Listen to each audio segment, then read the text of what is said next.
You ready? Yes, sir. Everybody ready?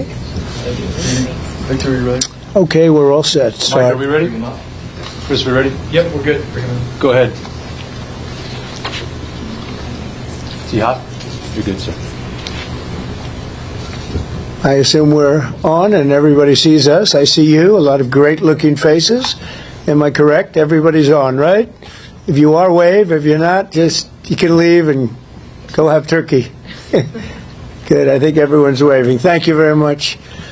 And I'm honored to speak with so many incredible members of the U.S. military and to wish all of you a very happy Thanksgiving.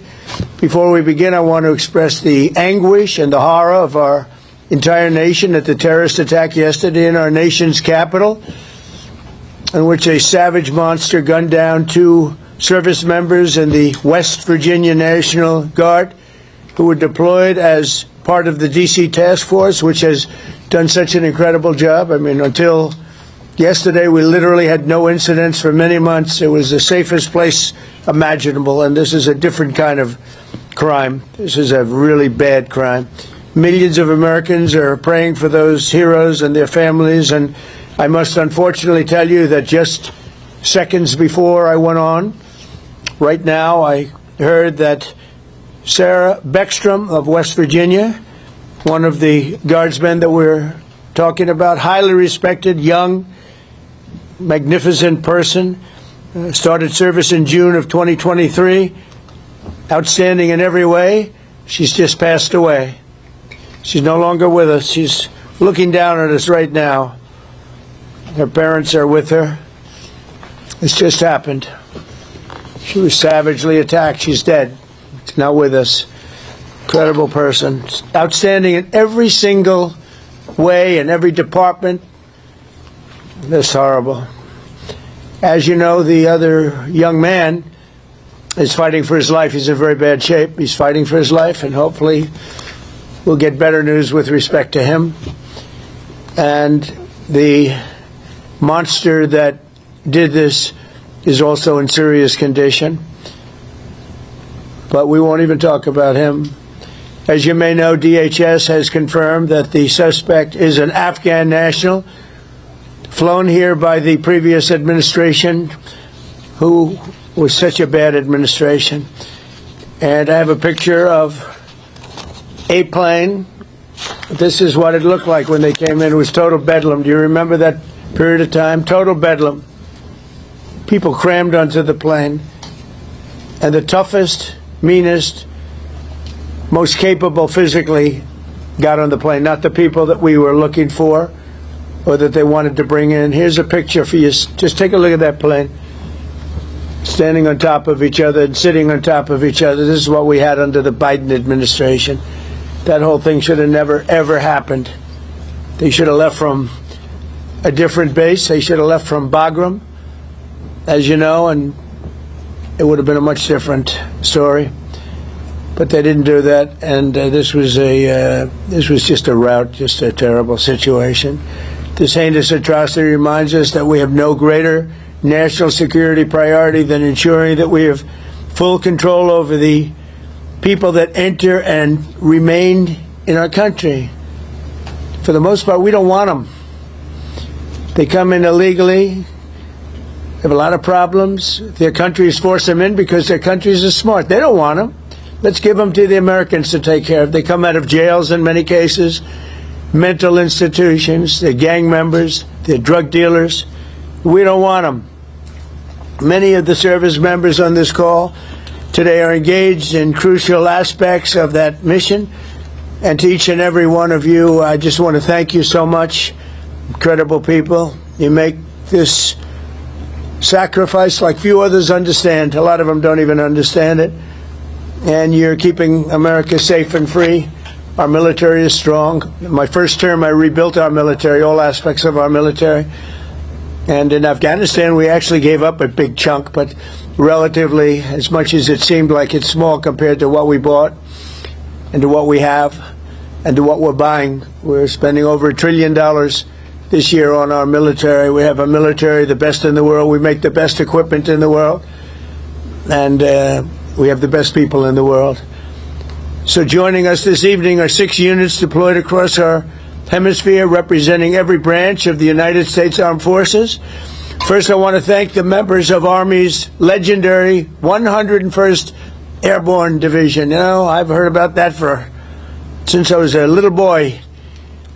The Screaming Eagles, calling in from Fort Huachuca, Arizona, and you're led by Major General David Gardner, a real tough cookie and great general. I appreciate it, General Gardner. The 101st has done an outstanding job leading the task force, joint task force at our southern border. I mean, we have nobody coming in.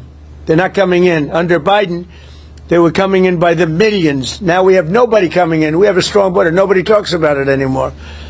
I'm not giving credit for anything, just like you guys are not giving credit for anything. We do the greatest job, but that's all right. They don't talk about the border anymore because you know why? Nobody comes in. We had 9 months now where we had nobody coming in, zero. And this is being fed. This is the people that do this they tend to be on the left. They'd love to say millions of people came in through Trump, and they actually said nobody came. Even I find that hard to believe, but they literally are saying nobody came in. And I hope people appreciate the job that you've done and the job that we've all done. But we're stopping the invasion of our country. We stopped it cold. And if you remember, Biden said, I need new legislation. You didn't need legislation. I didn't get legislation. What you needed was a new president. So with your help, we now have the most secure border in American history. It's the single most secure border in American history. So I just want to thank you. And the 101st, I want to thank you very much. The job you've done is amazing, working with all of our great people. We also have the men and women of the U.S. Navy serving as part of the Iwo Jima Amphibious Ready Group under Captain Christopher Farraker. And they're on board the USS Iwo Jima in the Caribbean Sea. Working right by their side are members of the 22nd Marine Expeditionary Unit led by Colonel Tom Trimble. Thank you very much. I think you waved to me because I can see you then. Let's see. There you are, handsome people. They're beautiful looking people. Thank you. Like Central Cat, I could put you in a movie right this second, and the three of you, and I think would have a top grossing movie. You don't have people like you in Hollywood. Part of the 22nd MEU is also serving in Puerto Rico, the 3rd Battalion, 6 Marines, Devil Dogs, led by Major Ross Gilchrist. Where is Major? Hello, Major. Another central. Is everybody central casting? It's so like they're all handsome, tough guys. I don't know what's going on here. But the Navy Marine Corps team is currently helping to defend our country, protect our interests, and literally decimate terrorists. The job you've done is incredible. I also want to thank you for your amazing work to quickly deliver life-saving aid to Jamaica in the aftermath of the recent hurricane, which was devastating. Thank you very much. Appreciate it, Major and everybody. Appreciate it. Next up are the airmen serving with one of the most feared bomber forces in the world, the U.S. Air Force's 7th Bomb Wing at Dyess Air Force Base in Texas under the auspices and leadership of Colonel Seth Spanier. Colonel, where are you, Colonel? Colonel, let's see here. You're right there. Thank you, Colonel. All of you are backbone of America, and you really are the backbone of America's air power. And in recent weeks, you've been working to deter Venezuelan drug traffickers, of which there are many. Of course, there aren't too many coming in by sea anymore, if you probably noticed that. From sending their poisons into the United States, where they kill hundreds of thousands of people a year. But we're going to take care of that situation. We're already doing a lot. We've almost stopped. It's about 85% stopped by sea. You probably noticed that. People aren't wanting to be delivering by sea. And we'll be starting to stop them by land also. The land is easier. But that's going to start very soon. We warn them. Stop sending poison to our country. We also have the 18th Space Defense Squadron at Vandenberg Space Force Base in California, headed by Captain Ryan Weber. Captain, where are you, Captain? Thank you very much, Captain. Great job. Every day you maintain American dominance on the high frontier. You're the guardians of one of the most important domains we have to protect, and you make us very, very proud of the job you do, Captain. Thank you. Finally, we have the great men of the Coast Guard, and I have to tell you, there are a lot of women in the Coast Guard now, too, and we're happy about that. United States Coast Guard aboard the Coast Guard cutter Forrest Rednor with Lieutenant Commander Alexis Wild. Alexis, where are you? Hi, Alexis. Alexis Wild at the helm. And I'm told that just last month, the Forrest Rednor intercepted a boat with lots and lots of illegal aliens off the coast of California. It was loaded, and then turned them over to the Customs and Border Patrol, and they did it so professionally. The people were very, very impressed with the job you did, Commander, so thank you very much. It was a great job. And thank you for defending our maritime borders with skill and with pride, and the job you do, amazing. So I want to thank all of you again for your amazing service to our country. God bless our warriors. God bless our heroes from West Virginia National Guard. What a group. I love West Virginia. And I want to wish everybody a very happy Thanksgiving. We have a country that we can be very proud of. I was with the King of Saudi Arabia, and he said, you know, sir, last year you had a country that was a dead country. We thought it was dead. And now you have the hottest country anywhere in the world. And it's true. And we're going to be having close to $20 trillion invested. That's record setting by 10 times. Nobody's ever had anything like it. We're building plants. We're building factories, auto factories, AI plants. The whole thing with artificial intelligence. I don't know the word. I've never liked the word artificial. I don't know what artificials are. I think they ought to change the name. I've always said that's a lousy name to have, artificial anything, but it's a big business. And we're building more. We're leading China by a lot. We're leading everybody by a lot. We make the best military equipment in the world, and they're ordering it at numbers that nobody's ever seen before. But we're doing better than we've ever done before. We have the stock markets just hit, for the 48th time, an all-time high during the 9 months that I've been here, a little more than 9 months now. And so we have the hottest stock market ever. That's a big thing for 401ks and all of the millions of people with jobs and 401ks. Everybody participates in that. But it's 48 times in a little bit less than 10 months. 48 times we hit an all-time high. And I think we're going to continue, because when these factories that we're building from all over the world, they're coming because of tariffs. I think because of November 5th, the election result, but because of tariffs. And we're taking in hundreds of billions of dollars like we've never done before. And some of that's going to go back in the form of a sort of dividend to our people, but much of it's going to go toward reducing debt.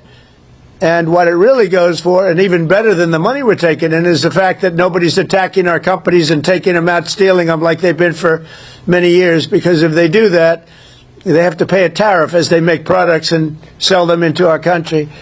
So we made deals with Japan, we made deals with South Korea, we made deals with the European Union, where they pay us hundreds of billions of dollars, and they participate. They're now building plants. Honda's building plants, and they're all, every car company from all over the world virtually is building plants now in the United States because they don't want to pay the tariffs.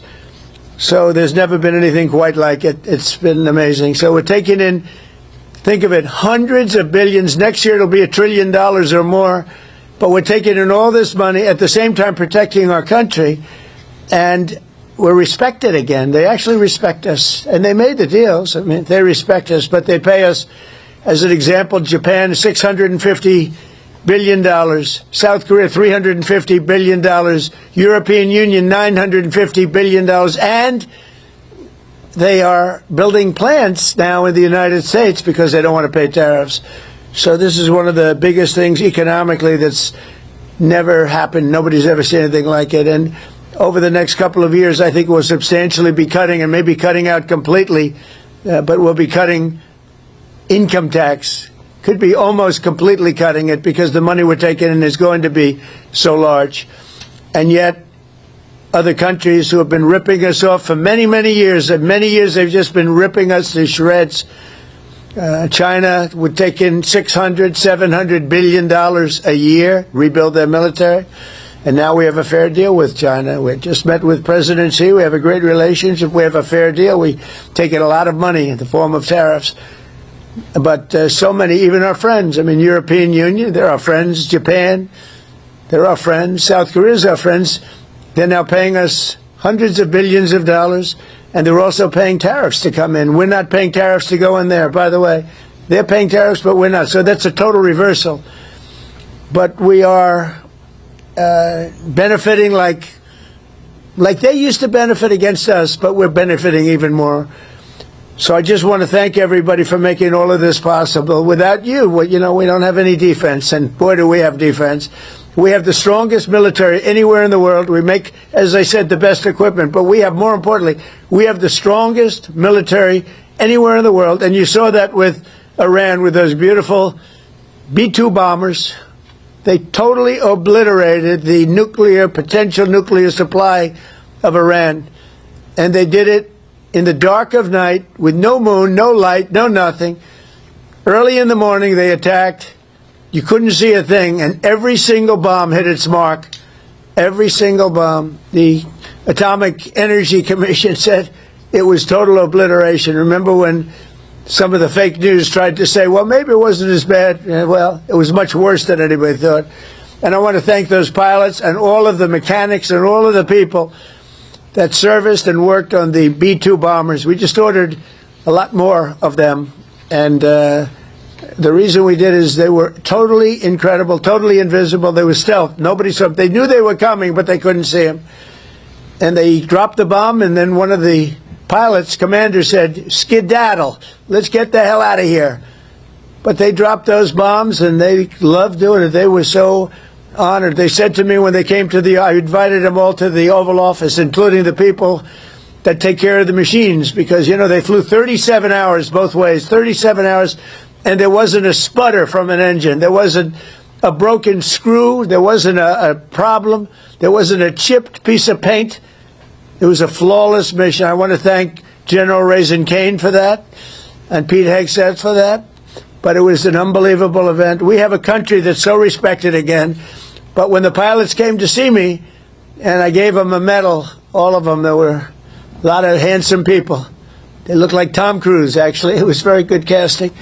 But I like Tom Cruise, the last of our movie stars, probably.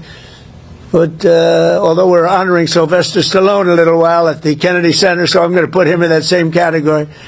We have Sylvester Stallone and Tom Cruise. But I will tell you that they said for 22 years, sir, our predecessors and us wanted to make this attack. 22 years they wanted to make this attack. And they practiced it 3 times a year for 22 years, and no president gave them the approval to do it until you came along, sir. We want to thank you. I said, did you really enjoy it? They said, sir, we loved it. We loved it.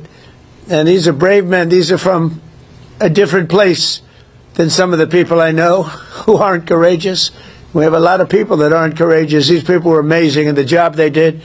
So with that, I'm going to ask Lieutenant Colonel Charlie Rockwood, who's a highly respected young man, to speak to you. And if you have any questions, I'll answer them. Unlike Biden, he didn't take questions. But I take all the questions you want. You can ask me any damn question you want. And then we go and have a great Thanksgiving, because I don't know about you. You probably had your dinner already, but I didn't. And I know exactly what I'm going to have. Turkey. Okay? I believe it's turkey. So, Lieutenant Colonel, if you would, you take over. Go ahead. Yes, sir. We're going to pass it over to Major General David Gardner from the United States Army. Happy Thanksgiving, President Trump. This is Major General Dave Gardner, the commander of the 101st Airborne Division and your Joint Task Force Southern Border. That's right. I appreciate you saying I was tough. Everyone cheered. I assume that means they agreed with you. We are headquartered in Arizona. The service members with me today represent over 10,000 deployed along the 2,000 miles of our border from San Diego to the Gulf of America. We support Customs and Border Protection, U.S. Border Patrol, and as you said, Mr. President, illegal aliens entering our country is at a historic low thanks to our collective efforts. That's right. On the screen behind me, you may be able to see some of the images of us patrolling, reinforcing the border wall. And we're doing that 24 hours a day, 7 days a week, including today, Thanksgiving. Our soldiers, Marines, sailors, airmen, guardians, and Coast Guardsmen were able to have fantastic Thanksgiving meals and engage in traditional football games against each other. We're doing well. We all appreciate you taking some time from your family to speak with us today. And thank you for your support, Mr. President, and happy Thanksgiving. Well, David, thank you very much. And one thing you said in the question or statement, probably I like a statement even better than a question, but I like that because you appreciate what we're all doing together. We're partners. But you said the Gulf of America. And there's a thing that for actually 350 years, 100 years older than us, Mexico, it was called Gulf of Mexico. And I would say to myself, why are we calling it Gulf of Mexico when we have 92% of the frontage and they have, I'm a real estate person at heart, and they have 8%. And I made that change, and it was amazing. It took literally a matter of hours, and it was done. And nobody even, very rarely did they complain. We beat AP, Associated Press, very badly in a lawsuit. You know, they tried to get it stopped because they're not good Americans. I mean, who would want that stopped? But we beat them, as you saw, we beat them very badly in a lawsuit. But other than that, I mean, we had no complaints, and everybody's happy with it except Mexico. I wouldn't say they're thrilled, but they'll get over it. But we now have the Gulf of America, David, the Gulf of, isn't that great? And I'm very proud of it every time I see it. And now it's spoken of routinely. I saw it before. There was some event taking place down by Louisiana, and they said, we're here at the Gulf of America. And they're just talking about it like routinely now.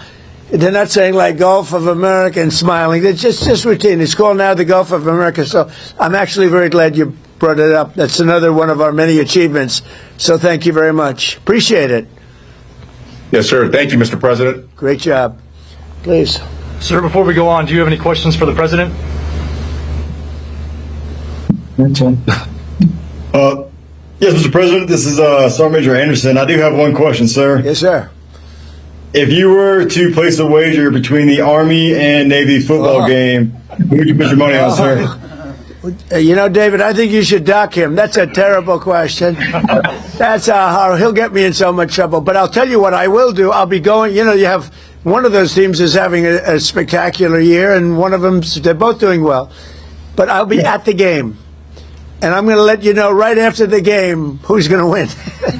It's going to be a good game, and you're going to be watching it. I'd love it.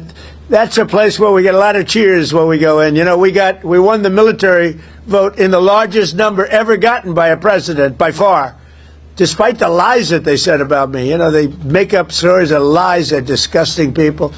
But we won the military by the biggest vote in the history of our election. So I like the military, but I like the Navy.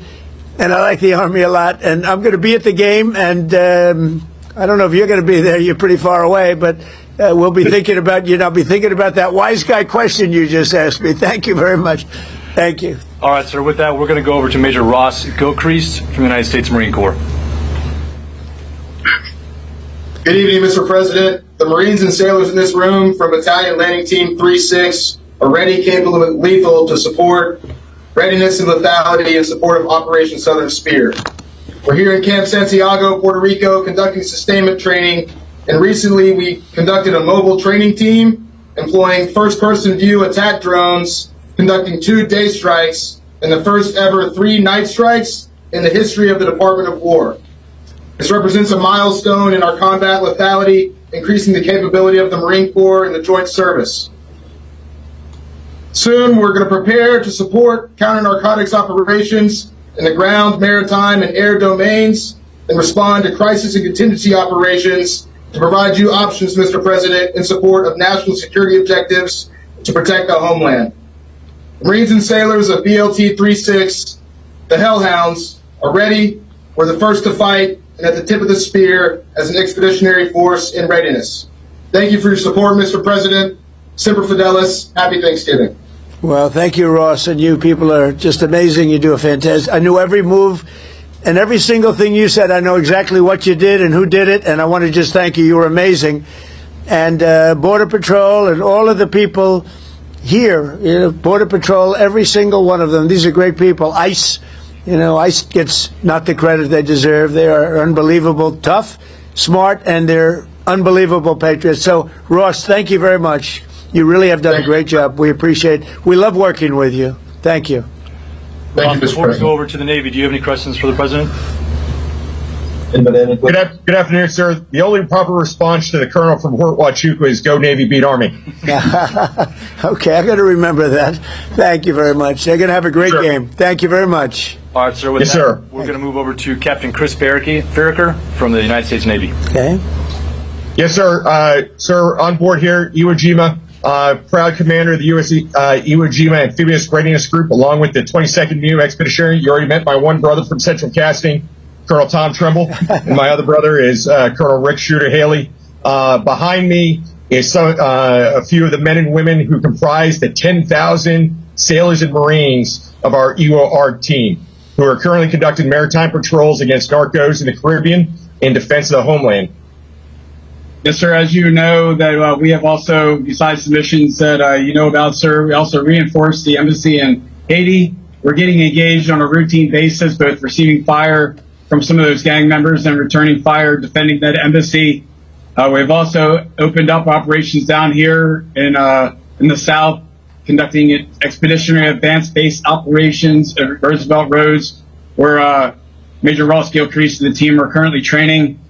We've also done, as you mentioned, Mr. President, humanitarian support to Jamaica. We're proud to be part of this Navy Marine Corps team and be part of the defense of the homeland, sir. Thank you. Thank you very much. And really great job. Would anybody... Sir, I'd like to say one more. Yes, go ahead, please. The First Lady came down to North Carolina last week and visited the Marines and Sailors, Camp Lejeune, and my wife and my daughter and my two sons were able to meet the First Lady and get a picture with her. She was truly gracious, and we really appreciate the time that she spent with the Marines and Sailors. That meant a whole lot to a whole lot of people down in North Carolina, sir. Well, thank you very much. And she had enjoyed it, and she mentioned that, meeting your family. And she said those people are in good shape. They're in very good shape. I don't know if she's referring to me when she says that, because I don't know. That could be a little slight. But she was very impressed with everything she saw. Thank you very much. Sir, before we go to the Navy, Captain Farraker, do you guys have any questions for the President?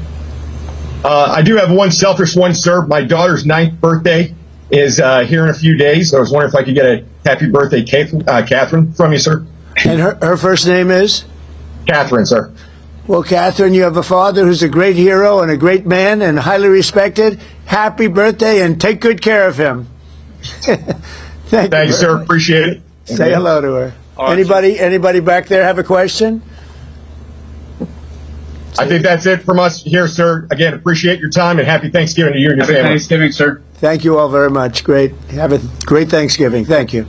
Sir, with that, we're going to go over to Colonel Seth Spanier from the United States Air Force. Happy Thanksgiving, Mr. President. I'm Colonel Seth Spanier, 7th Bomb Wing Commander. And here with me I have Lieutenant Colonel Brian Guyette, our 28th Bomb Squadron Commander, and Major Joseph Spada, our 28th Bomber Generation Squadron Commander. And we're here representing the 4,000 men and women stationed at Dyess Air Force Base in Texas, employing the mighty B-1. Good evening, sir. The Bomb Wing hosts multiple B-1 squadrons that are responsible for everything from training the world's best combat aviators to operational tests, in addition to projecting strength and lethality across the globe. Recently, the Bomb Wings Combat Squadron was forward deployed to the Indo-Pacific, and the men and women that you see behind me were part of the 28th Bomb Squadron and fellow squadrons that executed operations in the Caribbean, and were responsible for demonstrating the latent combat capability of the training squadron, in addition to projecting credibility into the Caribbean on behalf of the long-range strike platform, the B-1B. Well, It's currently off station at Nellis Air Force Base, Nevada. Thank you very much. And I don't know if you know, we have more planes on order in terms of dollars and planes itself, and they have a new one, the F-47, and I didn't name that. It was named F-47. They think I named it. I didn't. They surprised me, but I hear it's stage 6, and it's at a level that nobody's ever seen before. But we have more planes on order right now and things in the works than we've ever had. So from the Air Force's standpoint, I know you know exactly what's on order because we dealt with you and what you like. But we've never had so many planes being built at one time, and we're reinvigorating everything. I know the F-35 has been very good, and we're working on some maintenance issues to get some of them back sooner, as you know, because some of them are out, and rather than having them sit there, we're getting them fixed. Should have happened a long time ago. But we've never been in the position where we've ordered so many, and I think the Air Force has to be very happy about that. Yes, sir, absolutely. Good, thank you. And if you have any questions, please go ahead from your group. Good evening, Mr. President, and happy Thanksgiving. I'm Senior Airman Laurent. I'm an intel analyst at the 28th Bomb Squadron. My question for you today is, what is the most memorable obstacle or hardship that you've encountered in your life, and how did this shape you to be the leader you are today? Wow, that's an interesting question. But I'll tell you, in terms of obstacles, would be the weaponization of government by the previous administration. That was probably the biggest obstacle. I won by a lot. I ran a second time, I won by a lot. And I ran a third time, and it was too big to rig. But the biggest was that. They went after a lot of great Americans. I was one of them. And I would say weaponization by my opponent was a disgrace to our nation. And I would say it was the most difficult time. And we won. And now today I'm in Florida, but generally I'm in the White House, I'm in the Oval Office, so I look around and say, oh, well, couldn't have been that bad, but it was. It was a disgrace to our nation, and it should never be allowed to happen again, and it's being looked at very strongly. But it's a very interesting question. I don't know that anybody's ever asked me the question that way, but if you did, I would say it was the weaponization and illegal weaponization that they used where our government attacked the president and the former president of the United States of America. And I was fighting for you, not just for myself. I was fighting for you. I was fighting for everyone that I'm looking, all of those incredible patriots that I'm looking at, but the millions of people that are listening right now and the hundreds of millions of people in our country. And we fought and we won. But they're bad people. So thank you. That's a great question. Thank you very much. Thank you, sir. Sir, with that. Sir, one last one. If you could throw up CHOP, it's our to the Mohawks. That's our squadron motto, CHOP. Oh, good. I love it. CHOP. See, we're not allowed to do that anymore. We're not allowed. You're not allowed to use the word Indian anymore. The only one that wants you to are the Indians, all right? I don't think you should ever change. I will never tell you to change, all right? It's great. And they're very proud of it, too, by the way. Thank you all very much. Thank you. Sir, we're going to turn it over to Captain Ryan Weber from the Space Force. Okay. Good evening, Mr. President. My name is Captain Ryan Weber, and I'm the commander of the 18th Space Defense Combat Squadron. Today with me, I have Delta Crew. They're working the holiday swing shift right now, which is led by Lieutenant Cunningham and Sergeant Jackson. We also have 5 orbital analysts with us today. Our mission here at the 18th is space domain awareness, tracking everything to, in, and from space, whether that's a launch, satellite reentry, or maintaining the catalog of 48,000 objects in space. It's been a historical year for 2025. We've had over 273 space launches to this year, 174 of those being from the U.S., and we're just grateful for our newly operationally accepted system to lead the way for the world in space domain awareness. Well, I know all about it because that was my baby, Space Force. So I can't say I have any favorites because I don't want to do that. But I'll tell you, I have a real love for Space Force. And as you know, I did that. We put some very good people in because we were losing to China and Russia substantially. And now we're leading China and Russia substantially. And as you know, Biden came in, he wanted to terminate Space Force. He thought it was funny. He thought it was so funny. The military didn't think it was funny, and he was met with a great force. And the force said, you're not doing this. But I think it's going to go down as one of our most important, as technology goes. The things we're doing now in space are unbelievable, and I think it'll be one of the truly great things that this administration did. I did it in my last term. But we really had great people there, and we're dominating space now. We're dominating it. We were losing it to both China and Russia at the time. We had no space force. And so we created this incredible group of people. They came together, and they created something very special. And I'm very proud of all of you for being involved. It's going to be one of the most important things, I think, that I've ever done. Thank you. Ryan, before we move on to the Coast Guard, does anybody from your team have a question for the President? The one question I would have, sir, is what do you see for the future for the Space Force? How do you expect it to grow as we build out as a branch? Yeah, I just think it's unlimited. I think it's, in terms of technology, in terms of, the others have been here for a long time. And Air Force has been, and I could have left it in the Air Force, but I really thought it should have its own identity. And it works closely with the Air Force, but you wouldn't have had your own identity, and I don't think it was working doing it that way. So we created, because of the importance, we created Space Force, and I think it's got unlimited growth potential, and maybe at a faster level than others, because they have been here. They've seeded, and they're doing great. But you're a seedling. You're just at the beginning of your powers. It's going to be unlimited future, really. I feel that. I think you agree with that. But it's going to be unlimited future, and thank you all for being involved. Very proud of you. Thank you. Thank you, sir. On behalf of the 18th, thank you for your support, and happy Thanksgiving. Well, you have my support totally, and you too. Happy Thanksgiving. Thank you very much. So to round it out, we're going to go over to Lieutenant Commander Alex Wild, United States Coast Guard. Good evening, Mr. President. Lieutenant Commander Alex Wild, Commanding Officer of Coast Guard Cutter Force Rednauer. We're currently patrolling the southwest border off of the coast of California in support of Operation Border Trident to protect the maritime boundary. With a crew of 25, our fast response cutter has contributed to mission success in securing the border, as you mentioned. Last month alone, we had 3 at-sea interdictions and apprehended 45 illegal aliens. I'd like to recognize, to my right, the boarding team and pursuit team from our most recent interdiction. To my right, Lieutenant Junior Grade Fuller, Bosun Mate First Class Garcia Cosby, Electrician's Mate First Class Reza, Bosun's Mate Third Class Gerhards, and Machinery Technician Second Class Simano. We've had a real nice day, as you said. It's been pretty quiet on the water, to be honest. Our 2 culinary specialists gave us a real treat today for Thanksgiving by smoking 2 turkeys. And this evening we'll be trying to have some trivia here on the mess deck. We're truly grateful for this opportunity to speak with you today.